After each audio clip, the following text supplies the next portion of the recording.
like this could be an emotional day, so just fair warning. Did anyone bring tissue? Thank you. Leopard and tissue in the house. And Ray Davis in the house. This is good. We are good. Oh my goodness, thank you. A lot's changed since I've seen you guys last time. And in the midst of change, I think it's so important for us to know that there's still this massive celebration going on. You know, it's like this celebration of all that is still occurring in the midst of change. And I am so happy to be celebrating this 5th year of anniversary. I thank you, Soul Center, for welcoming me into your family. I thank you for being my family. I thank you for holding me in prayer. I thank you for holding my family in prayer. I feel like I'm on a cleanse. It's like, wow. I thought it was, you could have just told me I needed to cleanse, Spirit. You could have just said, Kim, you need to, cleanse your body. Go out and get something instead of, the whole earth having a cleanse. That's what's happened. My entire life just kind of went, you need to cleanse. Which is so interesting to surrender to, okay, in the midst of this, I got to cleanse. Which is interesting. When Patricia called me so lovingly and said, are you up for speaking yet? And I went, I think before you asked me that question, I know. You said, how are you? And my response was something of the sort, because I think I was in the middle of one of those days of endless calls, FEMA, Red Cross, insurance, mortgage, who am I calling next? Where am I living? What's going on? Oh my God, I need some clothes. Oh my God, where's the toothbrush? It's it is crazy, the smallest things you do not realize. I want everybody to appreciate your toenail clipper. There's the smallest things, and all of a sudden I'm I don't have this, what's happening? And I have the blessedness of so many friends going, oh, you need that, here it is. I'm wow, that was really interesting. I didn't even know it could happen so fast. In the midst of Patricia saying, how are you? I said to her, this is a lot. This is I'm standing in the midst of a lot of madness right now. And I said, yes, I'm so ready to be back. And are you okay if my talk may be about the madness? And she said, you can talk about whatever you want to talk about. I love you for that. But you trust me enough to know somehow she'll get to a lesson in the midst of the madness. And there's so much. So I have to share this with you that I was reflecting back on a client said to me, he said the other day, he's a long distance client, he's in Australia, and he said, I can't do his accent. I would try, but it's kind of like when it comes to singing. Ray wants us to sing, I turn the mic up, nobody wants to hear me sing. So I'm not going to try his accent. But he said to me, I was watching your talk from last year on Ready, Set, Go. Don't you find it interesting that you were talking about a fire last year at this time? Oh my God. And I'm so glad you reminded me of that. So last year at this time exactly, I was at Agape doing the Wednesday night service, and it was called Ready, Set, Go. Ready, Set, Go is what firemen tell you right before they're telling you to leave. Ready, Set, Go is common talk up in where I live, right? A year and 3 months ago, I was here doing a talk that had Ready, Set, Go in it, but different content. Now, I just want to this is what's really interesting. The last time I was with all of you was 3 months ago. Does anyone remember what that talk was about? Freedom in the free fall. Let go. The power of letting go. Did you know that? It was like she said, this month we're talking about let go. I go, okay, I always go within and listen to Spirit. Spirit said freedom in the free fall. What's my talk? Okay, freedom in the free fall. Who knew? Right? So these are the things in the last year that I have said to you or at Agape, and I'm reflecting upon because I think that they were a preamble to, psst. Spirit was like, because stuff's going down, and you have to live this even more fully than you think you are right now, which is just another stretch. I'm really clear that Spirit said, you're about to stretch. Do you know how often I look at my clients and say, we're about to have a stretch here. Are you ready? Well, that's what Spirit said to me. You are about to stretch and stretch big. So these are the things I've said to you before. At Agape, I said, our let go creates space for God to move through and create miraculous moments over and over and over again. At the edge of your surrender is where your transformation begins. Your let go is where you grow. Stay so conscious of what you get to let go of. For what seems to be an emergency, right there, you must apply what you know to be true. You must apply it and you must live it. And here's what I said that just cracks me up. This is humorous. It's really beautifully humorous. Letting go is part of the divine plan. I think I just got a vision. I'm going to go stand at the property and go like this. Letting go is part of the divine plan. It is how Spirit prepares us for the next adventure. It is our willingness to turn and let go that allows the presence of all that is to shine through us and lift us to new heights of full expression. Little did I know when I said these things that I would get to practice. This is just another opportunity to practice. When we're in the middle of a stretch, when it seems like madness is ensuing, whether it's to do with what's happening in each and every one of your lives, my life, the individuals outside of this room, life is occurring. It's not that something happened to me. Life is occurring. It's just that in the midst of life occurring, there's moments that are maddening. Does anyone agree with me? There's moments that are maddening, confusing, frustrating, where you stand in the midst of it and think, what is happening right here? And right there is the midst of our transformation. I still know it to be true. So whether I had to lose everything I thought I had to stand in front of you and say, it's still true. It's still true. This is why we practice this, is because in the midst of what appears to be madness, there is still the fullness of God with every single breath. There is still the fullness of light.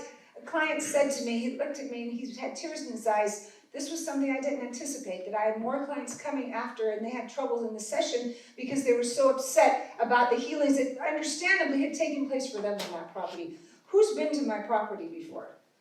Is there a sacred energy there or what? When people say, are you going to rebuild? It's like, of course I'm going to rebuild. Have you stood up there? I have firemen calling me saying, it's still beautiful. It's all scarred and ash, but it's still beautiful. I go, I know.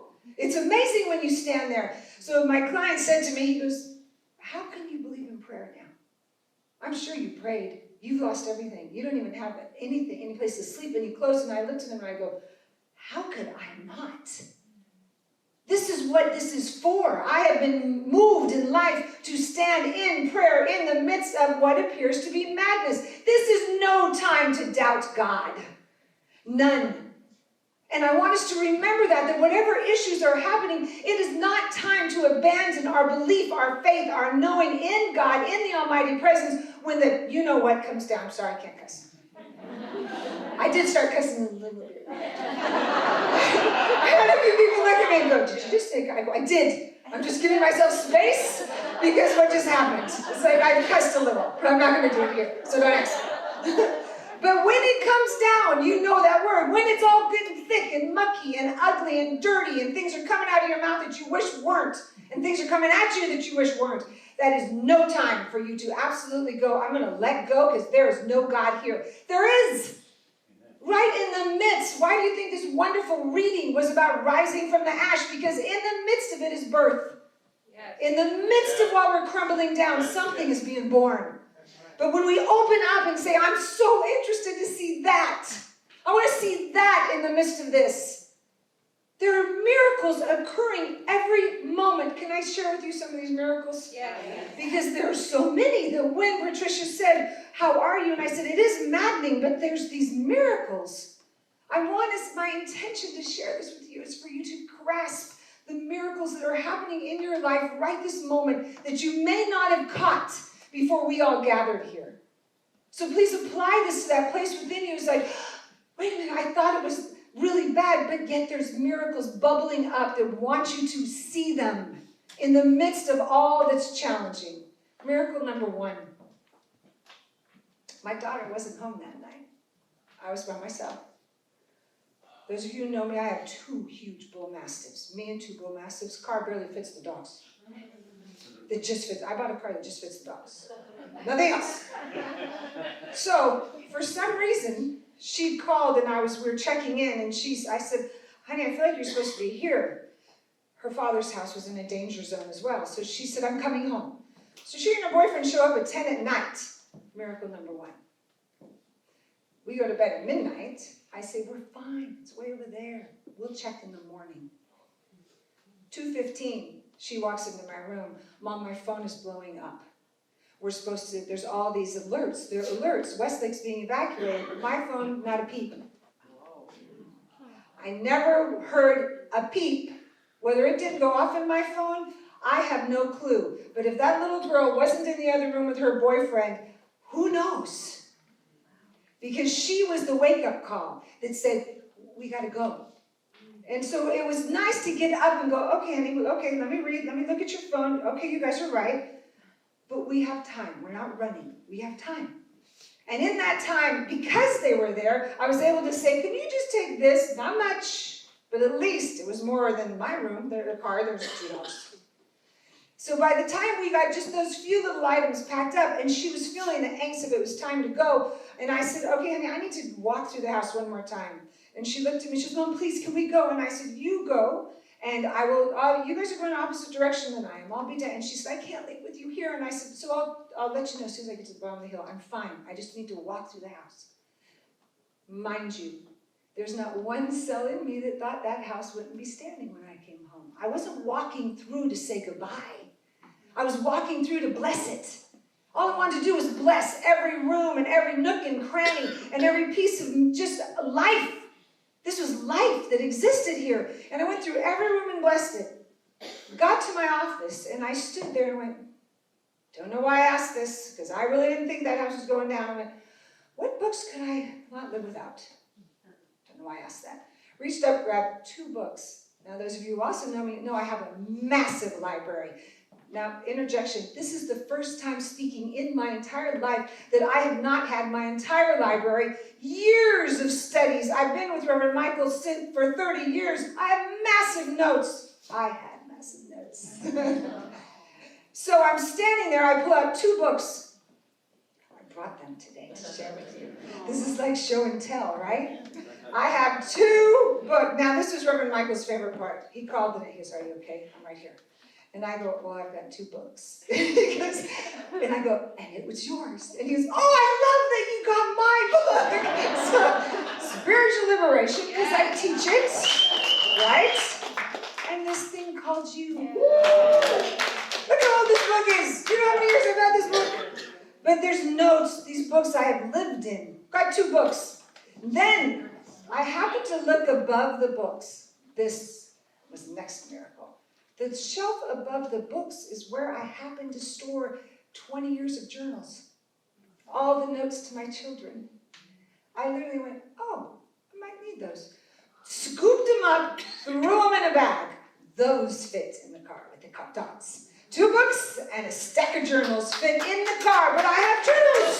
I may not have pictures, but I have journals and memories. 3rd miracle. When the news came, I was unaware. I was at my parents' crying for other people that I knew, clients, friends that had lost their home. And all of a sudden the phone rang. And the person on the other end of the line could barely talk. But it was someone who loves me so much. And the fact that it was a loved one that said, I've got bad news to tell you. And I went, what? And he said, it's all gone, Kim, it's all gone. And I went, how do you know it's all gone? And he said, we just saw it on the news. I was watching a different channel. How beautiful is that? I was on Channel 7, Channel 5 decided my house needed worthiness to be on the news. I wasn't watching the channel. What a beautiful thing, because I didn't need to see it from the news. I needed someone who loves me to say, I love you and I'm right here and I'm so sorry. And I heard myself saying to him, it's okay. He's crying. It's okay. We're going to be all right. How do you know it's my house? And he goes, do you want to see the picture? Oh, I'm sorry. It's a beautiful picture. It is. It's a beautiful picture. All you could see is this beauty. I built a heart, Spirit told me to, that's the size of this room in the yard. So from the air, when they took the picture, all you could see was this massive heart. Everything else was burned down. You see a few chimneys, but that's how they knew it was my house. They're like, this is your house. I went, that's my house. I now call it my property. Because they're just like, I can't say I'm going to my house. There's no house. heart was there. I knew it was mine. The heart was there. That speaks volumes. Next miracle. Someone else I love happens to send me a picture a week later, because you can't get to my house. It was 6.5 weeks of lockdown that you could not get there. I thought I was a patient woman. I practice patience. At about week 4.5, I'm like, I'm breathing. Are you sure I still can't get up there? And from the fire chief, I'll escort you up, Kim. Okay, that'd be great. Just escort me up. He didn't know that the week before that, a friend that said, I've got a back way up the back roads. Okay, let's go. So up through the back roads, this is the next miracle. And when we're going up through the back roads, I'm like scared because it's really dangerous. And all of a sudden, he had someone else in the car that I didn't know. And I felt like, this is feeling weird. Like, I'm going to see my property and then I'm with a stranger. And this gentleman he was taking to his property to see it as well. So all of a sudden, we get up, we pull up to my property. The first 2 minutes were horrific. Just the first 2 minutes. But this miracle happened that as I got out and looked and did this, and just started to feel it, this stranger that I never knew walked behind me, a massive man, and he stood there and he was sobbing, and he said, can I just hold you? Someone I never met. I just looked at him and went, that would be beautiful. That would be beautiful if you could hold me right now. And the fact that he just held me and we just cried for a moment, then I was like, now I'm interested. Now I want to look around. This is trippy. Where's my piano? Like, I don't understand. It's a very trippy thing. Like, it's just dust. But the fact that I was held first was a complete miracle. So then the next miracles. Jessica sends boxes of clothes. I had leopard skirts within 2 weeks. I had leopard blanket from bed within weeks. I had clothes from these two that were just like, boxes started arriving. People started calling, holding, helping. All of you were praying, and I didn't even know it initially. And I can't thank you enough. There's miracles in the midst of what appears to be madness, that miracles are rising up. And if we are not seeing them, it just feels like destruction. It feels like disaster, when really it was an event that does feel like there's a disaster zone there. And in the midst of it, right this moment, there's green sprouting up. I went up to the property yesterday. There's green sprouting up. I went up there yesterday, I was just missing it. And I'm missing, I usually would stand in my office for days preparing for a talk. I have my family goes, you don't have to prepare so long. I go, no, I do. Gotta make sure I got this down. And I'd stand in there and I'd read my notes. So yesterday I went up and I just stood in the ash of my office. I'm like, bring it on. I'm just gonna stand right here because this is where I would typically be. And there was green. I was like, oh my goodness, it's bare. There's no trees, there's no bushes, nothing. But there's just bursts of green. There's plants that I went, okay, I have watered you for 2 years, and you refuse to grow. Those irises right now are thinking they are going to be beautiful. I was shocked. I looked like, how is this happening? In the midst of all of it, if we're seeking, if we're open with our eyes open and staying in prayer and staying in intention and staying in gratitude, even when it's messy, we must stay in gratitude even when it's messy. This isn't for the purpose of just to be positive. I have someone said to me once, you're so positive, Kim, and you just do this positive thing. I'm not just being positive to be positive. This is life. That's right. This is how we live. So it's not like, oh, that's just to be a certain way. No, we're living the truth. When you start to live what you know, those are great leopard boots. I'm sorry, you just pulled my attention. I did not see those, so I was like, whoa. I just want all of you to know, you better be careful when you leave. You may be one less clothing item. But when you start living what you know, because, yeah, you're going to fill up my closet of leopards, so I just need to watch out. So when we live it, then life shifts. When you live in the miraculous, because it exists everywhere, then all of a sudden more magic and miracles show up because you're choosing to see it. I want you to just widen your perspective right now for whatever is occurring in your life. Wherever there's a cleanse happening for you, wherever there's something that must be let go of for you, just in the midst of it, seek the miraculous. Because God's delivering it right there. There is no lack in spirit. There is no shortage. There is no, oh, we can't help you there. There's none of that in the spiritual truth. Ernest Holmes has given us this years ago, that what we are aiming for, Spirit is guiding and listening and saying yes. The yes is already there. Your miracle is present as your life, as your divine existence, because you're here. Otherwise, why would we all be in this room if we did not really know this at our beingness? We would not be in this room. So my ask to you is now to just up it, to live it so fully that you remember your consciousness is not based on any circumstance. Now hear me on this. My consciousness was not contained in a structure. It was a structure. But my consciousness is bigger than the structure. Your consciousness is bigger than the issue at hand. Anything that's happening for you, your insights, your awakening is so much bigger than the issue. And when you look at, wait, I'm going to choose to have a transformation in what seems to be a disaster in my life.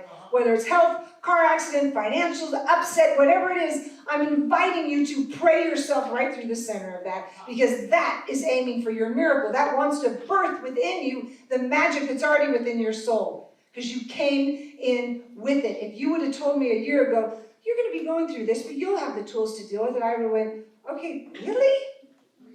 They were in already. I just got to wake them up bigger.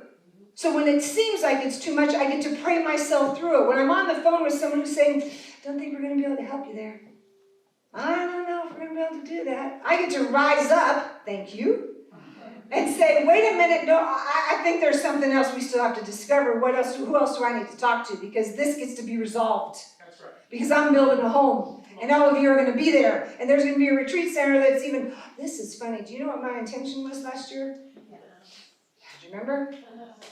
One of my intentions was to transform my home and do all the repairs in a timely manner. I'm not kidding you. There's days I look back and go, okay, should I really look at my intentions? I know the power of this work. And I know that Spirit's kind of like, Kim, you asked for it. My father said that to me 2 days later. It was too soon. He said it too soon. He like late at night, midnight, we're sitting there still watching the news. He goes, honey, you asked for this. Dad, I love you so much. Oh my God, I love you so much. I think I need a cup of tea right now, but I love you so much. I go, I asked for this? And he said, you really did want everything to transform in your property and your home. You've been working at it. I watch you every night. You're out there trimming trees. Dude, I don't have to trim trees anymore. They're gone. He goes, I watch you. And now something else gets to be birthed. And that's where we're at. Seek what is being birthed within you right now, not the disaster or madness that's in front of it. Just move it aside and look right underneath. Something is wanting to be birthed. And my invitation to you is to stand in that miracle, because every birth is a miracle.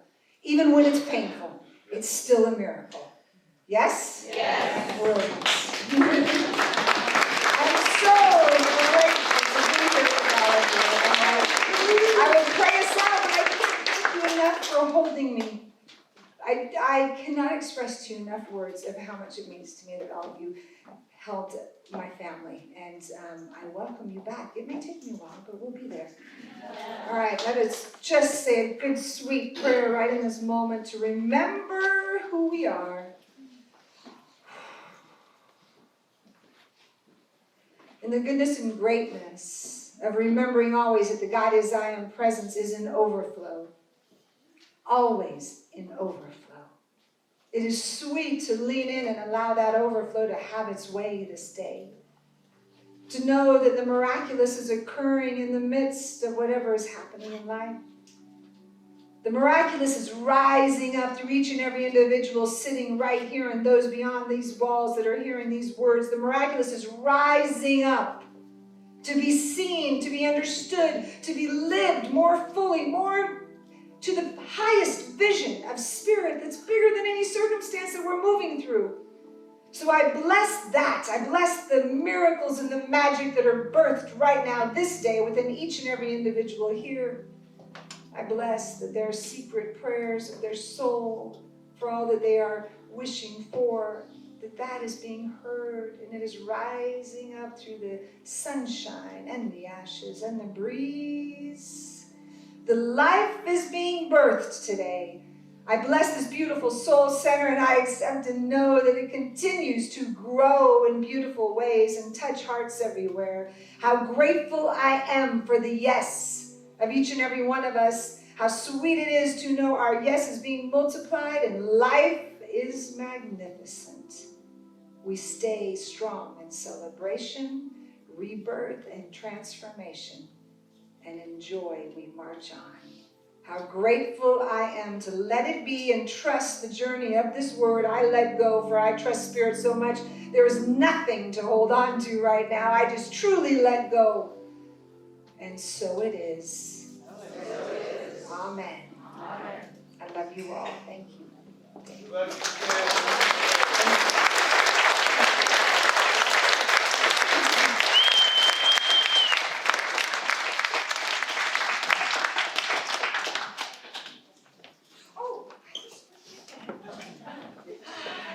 I get a little room today.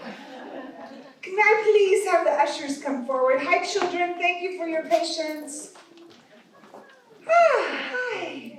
This is this sacred time. I just want you to know this is a sacred activity, that our gift of tithing to this beautiful center is a gift of trust. It is a blessing. It is a spiritual practice. So I bless all of you that are just tithing from the overflow, knowing that there's always more coming to us with every breath we take. And so it is. Amen. Thank you.